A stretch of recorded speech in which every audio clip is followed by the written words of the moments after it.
Muchas gracias. Pues antes que nada agradezco pues la invitación para poder compartir este espacio con ustedes. Es particularmente también a Elie por hacerme parte de esto y particularmente también reconocerles y pues vamos a dar pauta con este punto. Es importante señalar que también por honestidad intelectual soy maestro en Derecho de Tecnologías, Información y Comunicación. Entonces ya pronto continuaremos con el doctorado. Vamos a ver de manera muy rápida, pues esta perspectiva y pues más bien de mi parte vengo a compartir reflexiones que surgen en el ámbito de el derecho digital, de los derechos digitales y que precisamente bajo esa perspectiva en la protección de datos personales, pues encontramos esta vertiente y lo dejé abierto porque creo que son los aspectos que nos ponen, obviamente aquí el tema que ha dado este punto es las tecnologías disruptivas y también llevarla al ámbito de derechos fundamentales con derechos humanos, ¿no? Entonces, por eso, desde esa perspectiva es tecnología y derechos humanos, hemos que el equilibrio a través de la privacidad y sobre todo como un elemento clave de estos nuevos derechos, ¿no? En principio, eh, quiero entrar con el concepto del paradigma, ¿no? Y ese paradigma de lo que representa la vida para todos nosotros. Todo en la vida es una caja negra, ¿no? Y creo que actualmente ya dentro de las teorías toma importancia todo lo que es la teoría de sistemas y lo que es la teoría de juegos en una parte para tratar de entender el mundo y descifrar su contenido. Y por otra parte, pues para también identificar cuáles son los factores que intervienen precisamente en nuestra vida cotidiana, ¿no? Entonces, precisamente partiendo desde esta perspectiva de estas cajas negras que surgen en el marco de esta teoría de sistemas como elementos por las cuales nosotros entendemos el mundo, pues hoy en día es susceptible de que empecemos a evolucionar la perspectiva científica tradicional que teníamos previamente, porque si bien es cierto, las partes fundamentales de lo que es nuestra existencia siguen siendo teorías, desde lo que es el origen del universo, el origen del hombre, inclusive la forma en la cual funciona nuestra propia realidad, lo podemos ver de entre los debates entre la física clásica y la física cuántica, y que hoy en día a través de la tecnología y estos elementos disruptivos nos da una perspectiva holística para poder apreciar fenomenológicamente todos los aspectos y dejar ciertas teorías ya como apreciaciones o acercamientos fenomenológicos sobre distintos aspectos de un parámetro de estudio. Como muestra pongo lo que son las principales cinco teorías que pretenden actualmente en el ámbito de la física cuántica demostrar su validez y que precisamente a través de la teoría de lo que es la teoría M o esta teoría integradora, pues se llega a identificar que estas distintas cinco teorías que pretenden explicar la realidad en el marco de la mecánica cuántica, pues no son otra cosa más que distintas perspectivas de un mismo fenómeno. Eso provoca que ya en el ámbito de pensamiento y sobre todo en el ámbito de derechos, donde surgió todo, creo que precisamente se da a partir de la física, curiosamente, en estas ciencias humanistas y sociales, ¿no? Aquí como podemos ver a Isaac Newton, aquí obviamente ya le había rebotado la manzana, si no imagínense, se estaría adelantando con capacidades extrasensoriales, pero precisamente a partir de lo que fueron las leyes de la física clásica con Newton, pues el ser humano encontró su lugar en el tiempo y en el espacio, y este hito representó un cambio en la perspectiva de las conciencias, de pasar de lo que fue la filosofía griega clásica, de, por así decirlo, lluvias de ideas, a lo que es precisamente ya la posibilidad de conformar un marco de derecho bajo estas generaciones tradicionales que bajo el mandato que dio Naciones Unidas a Karel Basak, hasta el día de hoy nos han servido para dimensionar, mapear y trazar el alcance de los derechos humanos en tres generaciones y obviamente basado en los principios liberales o estos valores de la Revolución Francesa, libertad, igualdad y fraternidad, y que precisamente nos hablan primero, esta primera generación, de una emancipación sobre el poder público político, en una segunda generación para que ese poder público político sirva para establecer estos mecanismos de equidad entre los factores sociales y los poderes sociales, lo que da lugar a estos derechos económicos, sociales y culturales. Y finalmente, cuando ya nos damos cuenta que también este poder y este conjunto del poder originario debe ser utilizado por el bien común a partir de lo que es el valor de la fraternidad. Sin embargo, ¿cuál es el paradigma actual? Y precisamente retomando el tema de inteligencia artificial que constituye, yo creo que el principal elemento disruptor, entre otros, porque esto parece rally o carrera precisamente directa, encontramos precisamente esta manzana de Apple que no necesariamente se asocia a Sir Isaac Newton, sino precisamente este homenaje a Alan Turing, quien precisamente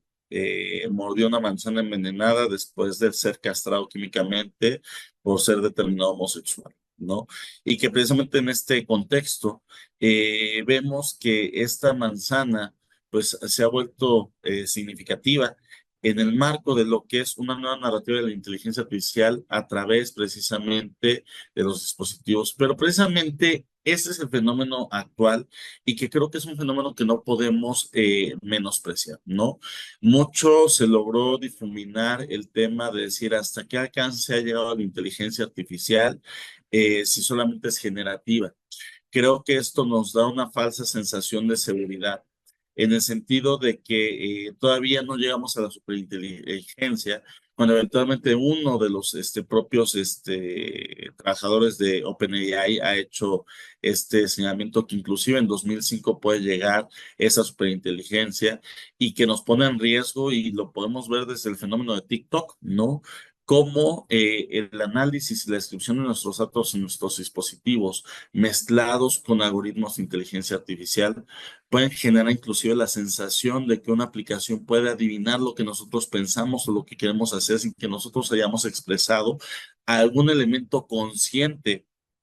de nuestras intenciones. Entonces, pues tener presente que esta inteligencia artificial generativa, pues ya se acerca bastante a este modelo conceptual, no simplemente de algoritmos o máquinas que produzcan resultados inteligentes o parcialmente bajo elementos limitados de la inteligencia humana, sino de manera completa conforme a los parámetros en los cuales a nosotros sirve. Y sobre todo, es importante señalar que bajo este modelo de esta inteligencia artificial que ya nos puede dar resultados,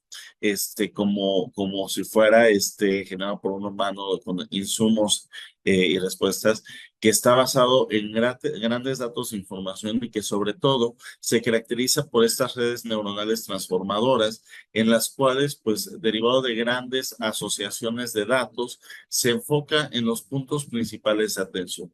Y esto provoca que para entender un poquito el modelo de cómo actualmente sigue operando la inteligencia artificial, pues entramos en este modelo de esta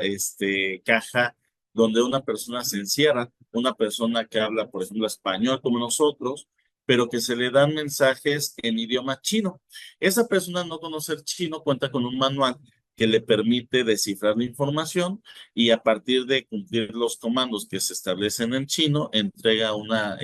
salida o un resultado también en chino y como ustedes pueden ver, en ningún momento supo el contenido del mensaje. Sin embargo, ¿qué es lo que va a pasar cuando a partir de la repetición, la programación o insumos adicionales, esta persona que está dentro de la caja empiece a aprender chino o empiece a aprender los elementos semánticos que van a encontrar de ellos, que es precisamente un paradigma que se puede dar y que empezamos a hablar ya no solamente de capacidad de razonamiento o ordenamiento, sino de un concepto más difuso como lo que es conciencia? Ojo, y vamos a hacer énfasis en lo que son los neuroderechos, sobre todo porque si de por sí es complicado llegar a definir lo que es la mente, mucho más en el ámbito de la conciencia. Y esto obviamente en el sentido que y que en ese sentido, pues nuestro modelo de atención. atención explicado, es la forma en la que funciona esta inteligencia generativa, que no es otra cosa más que precisamente este gran recopilado de información y estructuración, que sin entender qué dice o qué señala, a nosotros nos genera insumos de todo tipo, desde ordenamiento o inclusive hasta para el desarrollo de ideas. Y precisamente no les quiero poner el video por la limitación del tiempo. Sin embargo, es importante señalar que en el marco de lo que sucedió en estos tiempos, busquen en Twitter, anteriormente, hace 2 días, precisamente Nvidia, que ahorita está pues también enfrentando su propia batalla con relación a mantener su negocio de venta de microprocesadores frente precisamente a la erupción de la competitividad china con DeepSeek. Mostró lo que es precisamente un robot que da señales de inteligencia, no tal cual fuera C-3PO, Arturito en Star Wars, pues este robot que pues puede funcionar a manera precisamente inclusive hasta de mascota o asistente. Entonces, en ese sentido, también les dejo este link en el marco, inclusive ahorita si me da oportunidad, lo pego en el chat y obviamente comparto la presentación. De este Deep Dive, precisamente es que tiene el resumen de la labor que hicimos en México con una iniciativa sobre Ley General de Neurotecnologías y Neuroderechos. Y precisamente en el marco de estas neurotecnologías, vemos que también estamos frente a varios mitos y sobre todo en el ámbito de la privacidad. Estas neurotecnologías han empezado a surgir como un reto a partir de lo que es la interacción cerebro-máquina en dos perspectivas, desde lo que son las neurotecnologías invasivas, que precisamente tienen como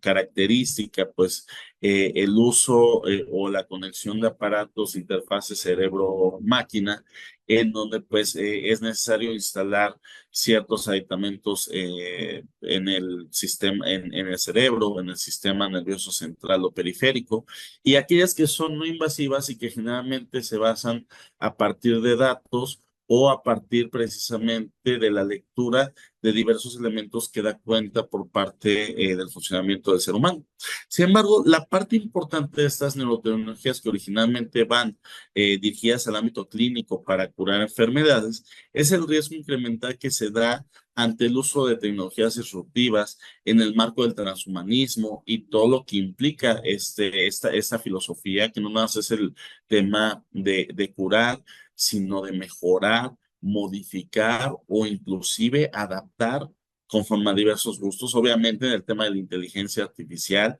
en el cual sobre todo llama la atención de la posibilidad que nosotros podamos ser apoyados o inclusive controlados por inteligencias sintéticas, lo que es el ámbito de la vinculación con las tecnologías inmersivas y la posibilidad de alienación por parte de estos propios escenarios, la robótica, la automatización, la nanotecnología, que en el ámbito de neurotecnologías también se vuelve un riesgo particular en función de los diversos dispositivos que pueden ser insertos dentro del cuerpo humano a nivel nanométrico y que pues obviamente cuando hablamos de neuroderechos estamos hablando precisamente de una perspectiva que surgió obviamente a partir de Rafael Yuste y que como parte de los trabajos de UNESCO y que se han dado en diversos foros, pues Marcelo Yenca y Roberto Andorno han ayudado a darle pues enfoque. Sin embargo, pues ya a partir de lo que son los diversos iniciativas que se dan a nivel internacional, pues encontramos ya lo que empieza a surgir como en el caso del mexicano. En ese sentido, señalar cuándo será el siguiente caso. Ya tenemos el tema de Girardi contra Emotive, en donde precisamente surge el tema tradicional, en donde las empresas señalan que los datos les pertenecen cuando fueron obtenidos de una persona, y el caso de Cambridge Analytica, ¿no? Como principales antecedentes que empezaron a retomar el tema conjuntamente con Juste, está precisamente el paper de la OCDE sobre desarrollo responsable de neurotecnología, las acciones que se han realizado por parte de UNESCO, que son desde las recomendaciones en bioética, en inteligencia artificial, que empiezan a tomarlo. Actualmente la configuración de un consejo de expertos que este año se espera que emitan estas recomendaciones y, por supuesto, la parte de la Organización de Estados Americanos que estableció sendas declaraciones y que en la última ya establece principios o lo que se espera en torno al uso de derechos humanos y neurotecnologías. En ese sentido, actualmente en el mapeo actual tenemos que el Comité Consultivo de Convenio 108, su Supervisor Europeo de Protección de Datos, el diagnóstico de Reino Unido, pues están en procesos de elaboración de propuestas, inclusive por parte ahí de la Agencia Española de Protección de Datos. Ya se tiene ahí también un pequeño diagnóstico, pero que de manera relevante se retoma que México, patrocinando todavía bajo el liderazgo del INAI en la Asamblea Global de Privacidad, esa resolución sobre neurotecnologías y neuroderechos. Aquí señalar que parte importante de esta ley general pues fue un ejercicio transversal sobre todo el sistema jurídico, precisamente en donde entre la reforma a 35 leyes de México está la protección de datos personales, salud, trabajo, educación, armas, ámbito penal. Tenemos, obviamente, todo basado desde una perspectiva de derechos humanos, basada en la dignidad y nuestro sistema de derechos humanos, la extensión de los derechos existentes y la adaptabilidad conforme al ámbito técnico y régimen de derechos humanos. Entre conceptos relevantes de esta ley general encontramos la definición de actividad mental, actividad cerebral, ciberneuroseguridad, datos neuronales, intervención neurotecnológica y procesos cognitivos. Y pues obviamente dentro del contenido y elementos de esta ley, tenemos derechos de las personas usuarias, disposiciones sobre neurotecnologías, elementos que fortalecen la protección de datos personales y privacidad, inteligencia artificial, investigación neurocientífica, asistencia médica, ámbito laboral, en seguridad y sistema judicial, uso lúdico y otros, y en el ámbito penal. Y aquí, así como los elementos habilitadores de datos personal y tratamiento permiten la aplicación de las disposiciones en materia de protección de datos, esto a su vez pues permitió expandir los elementos y el alcance de lo que son neuroderechos y a su vez la protección sobre lo que son las neurotecnologías. Sin embargo, hoy estamos ante una nueva planimetría que es precisamente nuestra vinculación con los dispositivos digitales, lo cual hace que nosotros estemos obligados a redefinir porque lo técnico ya vamos muy avanzado y que incluso la propia tecnología se puede replicar. Sin embargo, ¿qué es lo que significa ser humano? ¿Cuáles son esos valores y antivalores que necesitamos empezar a gestionar para dotar de contenido estas cajas negras que nos permitan y qué tan influenciables somos? Basta ver ahí el capítulo en donde se señala en Merlí, donde precisamente con carpeta verde, carpeta roja, sé qué tan débiles podemos ser ante la influencia de la presión social. Y esto es algo que sin necesidad de las neurotecnologías, y por eso señalaba que es un elemento conceptual de privacidad, en este sentido, se dio ya con Cambridge Analytica como algo que puede ser tan grave como en su momento fue el Holocausto. Sin embargo, ¿cómo será la evolución de la interacción, las redes sociales? Pues podemos ver que es una mezcla y una conexión de todo lo que implica el uso de estas tecnologías disruptivas que van desde la combinación del metaverso con el ecosistema blockchain, la apificación, hasta lo que son sus variaciones con el procesamiento de datos. Y por otra parte, ¿hasta cuánto durará la conciencia humana? Recuerden que con Neuralink, uno de los principales exponentes de neurotecnologías, ya se realizó el primer uso en un ser humano parapléjico que tuvo la posibilidad de conectarse ya con una computadora, pero previamente a esto se nos olvida que ya se conectó a animales. ¿Qué es lo que va a pasar cuando tengamos dentro del dispositivo del consumo la posibilidad de agregarle chip a nuestras mascotas para saber qué es lo que quieren? Es algo que inclusive sin necesidad de dispositivos neurotecnológicos, ya hoy en día está en duda precisamente a través de ciertos fenómenos, como el caso de la perrita Bonnie, que a través de ciertas comandos que permite emular la voz, se le atribuye esa conciencia y que precisamente cuando esto sea acreditable, ¿cómo cambiará cuando nosotros tengamos que transitar de esta visión androcentrista a una visión holística sobre todos los entes con conciencia? o incluso con inteligencias sintéticas, más allá del tema de los androides, robots, lo que sucedió hace unos años cuando se atribuía que precisamente en Google una inteligencia artificial solicitó un abogado para litigar su reconocimiento como ente. Entonces, en este sentido, ¿de qué forma está evolucionando nuestra forma de vida? Y pues aquí es importante señalar ya como un elemento de cierre, pues lo que es el equilibrio que debe existir entre lo que es el imperativo ético y el imperativo tecnológico, entendiendo principalmente que quienes nos dedicamos al tema de derechos digitales, sabemos que lo que técnicamente posible va a ser. Entonces, por ello, antes de hablar de regulación, es importante que empezamos a acompañar estos imperativos o estas tecnologías que van con un imperativo tecnológico, con un imperativo ético. Y precisamente también, hoy en día es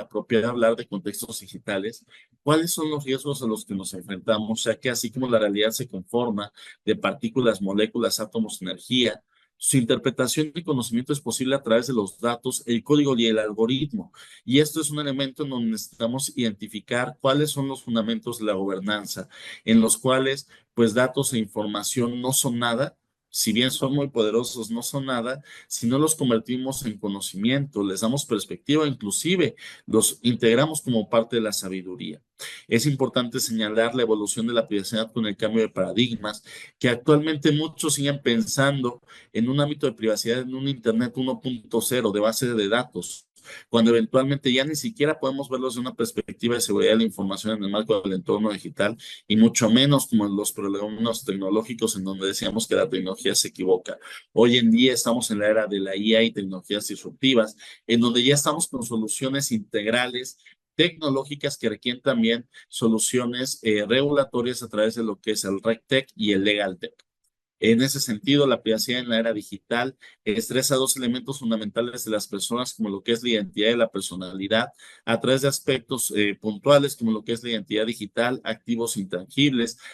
tangibles bajo control digital, sobre todo en el ámbito de ciberseguridad, libre pensamiento y determinación y libre albedrío, ¿no? Entre esos elementos de la privacidad en la era digital, tenemos la interacción en redes sociales y entornos digitales, uso de dispositivos inteligentes, bienes y servicios digitales, mejora de experiencia, innovación, transhumanización, uso de algoritmos y conectividad ubicua. Esto nos da lugar a ir explorando ya de manera mucho más fuerte, mucho más seria, realmente cuáles son estos nuevos derechos digitales, si existe la cabida para hablar de neuroderechos, porque estos fenómenos de lo que hay que proteger lo tenemos muy claro y pongo de ejemplo lo que es la identidad fundacional digital y el anonimato, el acceso equitativo a dispositivos Internet, alfabetización digital, singularidad y adaptación, oposición, desconexión y alternativas de uso a la tecnología o a ciertas tecnologías, espacios seguros, compensación y retribución, cognoscibilidad y conciencia, e ir más allá de lo que es importante reconocer a los españoles con su ley orgánica 3 2018, precisamente en torno a cuáles son nuestros derechos digitales. Sin embargo, ¿cuál es el papel de nuestros derechos? Creo que antes de hablar de derechos digitales y de neuroderechos, tenemos que ver que el derecho a acceso a la información y la protección de datos personales, que además son dos caras de un mismo derecho, son el umbral y son el puente y la conexión con lo que es ya la definición de estos nuevos derechos y, por supuesto, ya el Tratado Serio de los Derechos Digitales. En México, el régimen de la protección de datos personales nos ha permitido ver este panorama a partir de lo que es un